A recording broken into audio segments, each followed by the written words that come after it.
Vous êtes de plus en plus nombreux à nous suivre à travers le monde sur YouTube et sur sangoyakongo.com.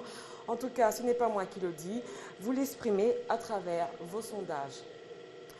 Des duplex, des réactions, la RTVS 1 vous informe toutes les heures, pendant toute la journée. Soyez les mieux informés, soyez les premiers à savoir tous les sujets d'actualité traités avec impartialité. Ici, opposition, majorité, société civile bénéficient d'un même traitement. Vous voulez des vraies informations?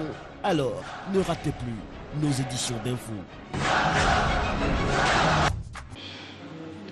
Le député national Jean-Claude Vouemba accuse la majorité présidentielle de bloquer la machine pour les choix du porte-parole de l'opposition. L'élu de Kazangoulou l'a dit ce vendredi dans une interview exclusive qu'il a accordée à la rédaction de la télé démocratique de la question relative à la poursuite des expulsés de Congolais de Kinshasa du Congo-Brazzaville.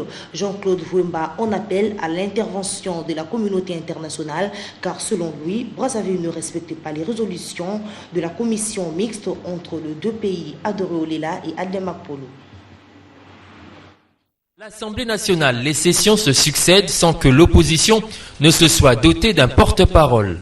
Pour le député national Jean-Claude Vouemba, cette carence est due aux manœuvres dilatoires observées par Robin Minakou, président de la Chambre basse du Parlement.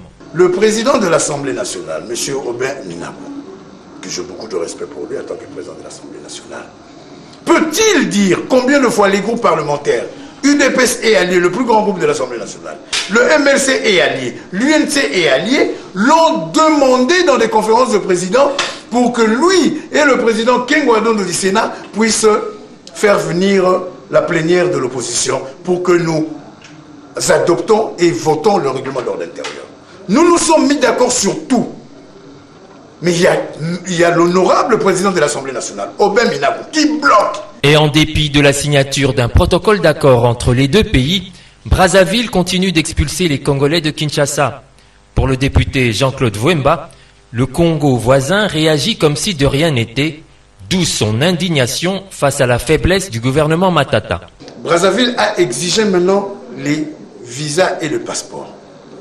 Kinshasa en a suivi. Mais dès lors qu'il y a eu des secs, dès lors qu'il y a eu des sinistres, tant humaines, nous avons des frères et des sœurs qui ont été tués là-bas, qu'on les a enterrés dans l'anonymat. Nous avons des frères et des sœurs qui ont tout laissé, meubles, immeubles, maisons et tout.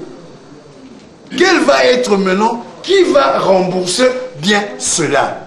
Entre-temps, le ministre des Affaires sociales, Action humanitaire et Solidarité nationale annonce la fermeture très prochaine du site des expulsés de Brazzaville situé à Maluku.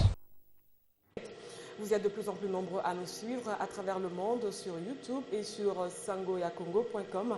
En tout cas, ce n'est pas moi qui le dis, vous l'exprimez à travers vos sondages.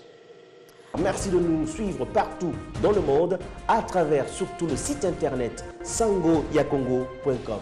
Bienvenue sur la télé démocratique.